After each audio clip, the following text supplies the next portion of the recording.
Aoba. Aí tem coragem, viu? Presta atenção. E aí, galera, primeiramente, bom dia, segundamente, aoba, bora começar. O nazifascismo vinha sendo essa grande força que estava dentro da Alemanha e da Itália, principalmente, e os movimentos autoritários eles serão cada vez mais importantes dentro da Europa. Nós teremos um movimento totalitário que vai acontecer na Espanha também, nós teremos movimento totalitário dentro de Portugal e nós teremos movimentos totalitários inclusive no Brasil com a Era Vargas. Bom, além disso, nós temos o Tratado de Versalhes, né, que vai causar a ascensão de Adolf Hitler. Ao mesmo tempo, nós temos o perigo vermelho que estava sendo... Ao mesmo tempo, nós temos o perigo vermelho, que é como se referiam ao medo generalizado que havia nesse momento da história, de que a União Soviética espalhasse os ideais comunistas e socialistas para o restante da Europa. E a Europa acaba se colocando numa posição em que o grande escudo da Europa seria a Alemanha nazista. Por isso, as potências europeias, mesmo depois das proibições do Tratado de Versalhes, vão acabar fazendo com que Adolf Hitler possa criar exércitos dentro do seu país e manter esses exércitos. Porque esses exércitos, a galera acreditava que eles seriam utilizados para defender a Europa da ameaça vermelha da União Soviética. Mal sabiam eles que havia um tratado. O Tratado Molotov-Ribbentrop. Esse tratado, basicamente, ele era um tratado de não agressão entre o Adolf Hitler e o Joseph Stalin.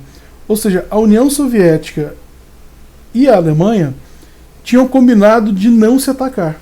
Para piorar tudo, nós tivemos a crise de 29, que acaba fazendo com que uma parte significativa do mundo estivesse dentro de uma crise econômica. Uma crise econômica que eventualmente vai piorar as relações dentro da Europa. Aqui embaixo, galera, vocês podem ver uma charge de quando descobriram a existência desse tratado Molotov-Ribbentrop. Mostrando aí que Adolf Hitler e Joseph Stalin estavam de casalzinho, que eles estavam juntinhos. Já essa outra charge já mostra um outro lado do tratado Molotov-Ribbentrop. Porque uma das nações que o Adolf Hitler mais desprezava era a União Soviética. O Adolf Hitler ele não tinha intenção de manter a palavra dele e manter esse tratado. O que ele faria, na verdade, seria justamente romper esse tratado na primeira oportunidade que ele teve. E então começa a escalada da guerra. Com medo do socialismo se espalhar, a França e a Inglaterra fazem vista grossa e Hitler aumenta os seus exércitos e a sua indústria bélica. Hitler vai invadir então a região dos Sudetos, na Tchecoslováquia, com o apoio da França e da Inglaterra. Só que aí a França e a Inglaterra vão descobrir o Pacto Molotov-Ribbentrop. A essa altura, Hitler invade a atual Polônia sem permissão da França e da Inglaterra. Quando acontece a invasão da Polônia, a gente começa então as declarações de guerra. Portanto, a gente pode dizer que o estopim da Segunda Guerra Mundial foi a invasão da Polônia. A Inglaterra e a França, então, declaram guerra à Alemanha. Só que Hitler já estava preparado. Hitler sabia que, eventualmente, a França e a Inglaterra iam tentar deter o avanço nazista.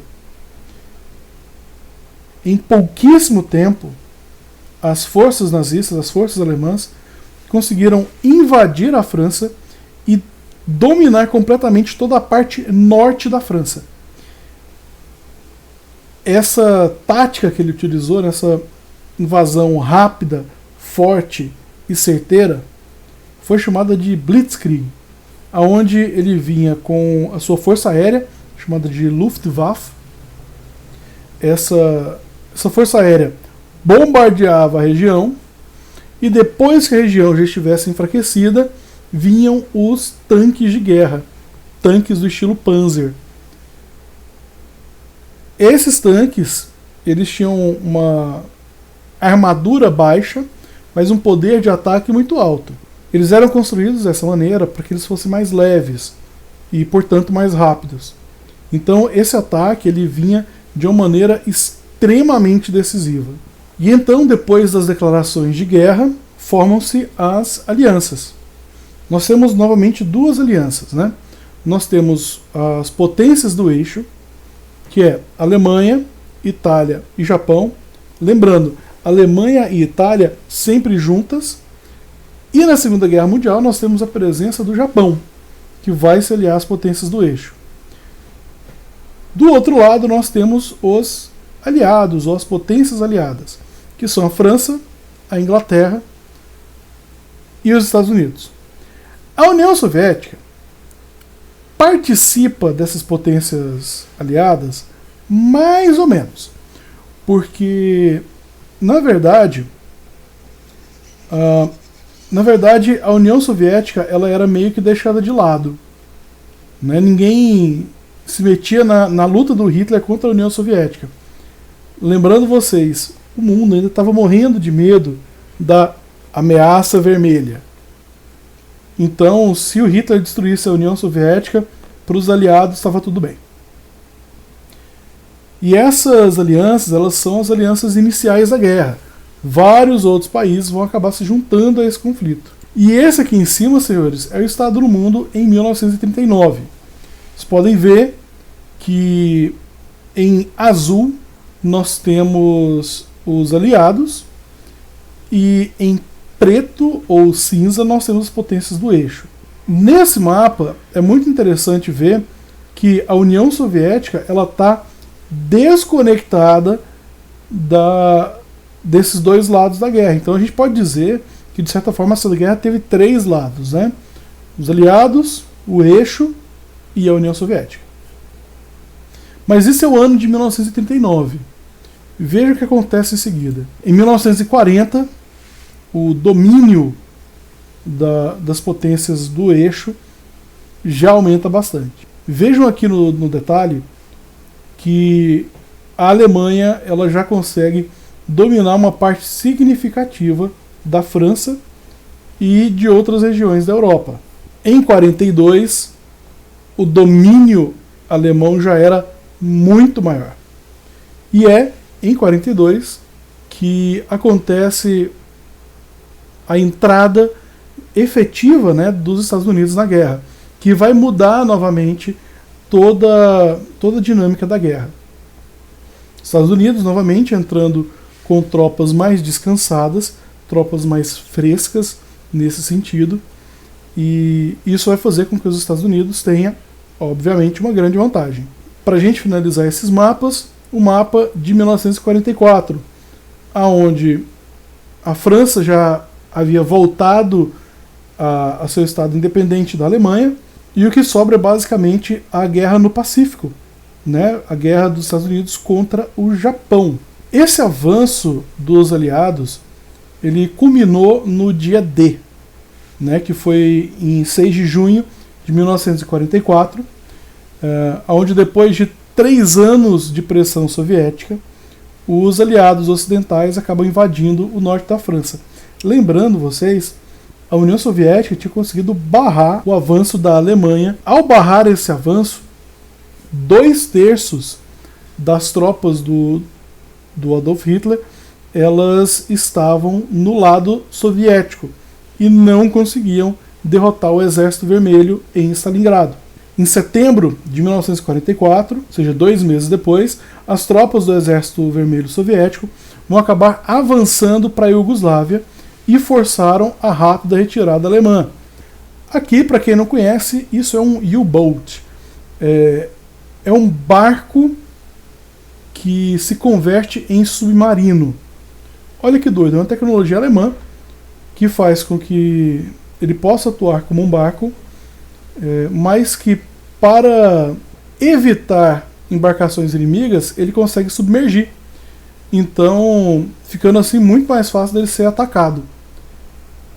O U-Boat foi uma das coisas que mais deu trabalho para os aliados dentro da Segunda Guerra Mundial. Bom, falando um pouco sobre as invasões, né? Em 41, o Japão vai invadir a Indochina, a Coreia e parte da China. Vai dominar todo esse território. Os Estados Unidos eles vão tentar conter a expansão japonesa, e para isso eles vão congelar todos os bens de japoneses que viviam nos Estados Unidos.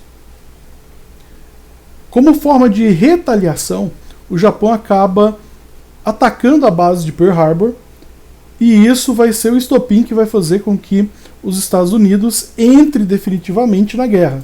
O Hitler rapidamente, como a gente já falou, invade a França, a Dinamarca, a Noruega, a Bélgica, a Holanda e Luxemburgo, ou seja, toda aquela parte ali da Europa continental, o Hitler já vai invadir. O Stalin também não perdeu tempo não, ele não é santo. Ele invade e domina a Estônia, Letônia, Lituânia e Finlândia logo no princípio da guerra também. Depois que o Hitler consolida as posições dele no fronte ocidental, ele dá início à Operação Barbarossa e invade a União Soviética, quebrando assim o pacto Molotov-Ribbentrop. Para finalizar, isso aqui é uma contagem dos mortos da Segunda Guerra Mundial, só para vocês terem uma ideia da proporção dessa guerra. Nesse sentido, eu peço que vocês analisem essa imagem e percebam que a União Soviética foi provavelmente um dos países que mais sofreu com a Segunda Guerra Mundial. Bom, senhores, por hoje é só. Tchau, obrigado!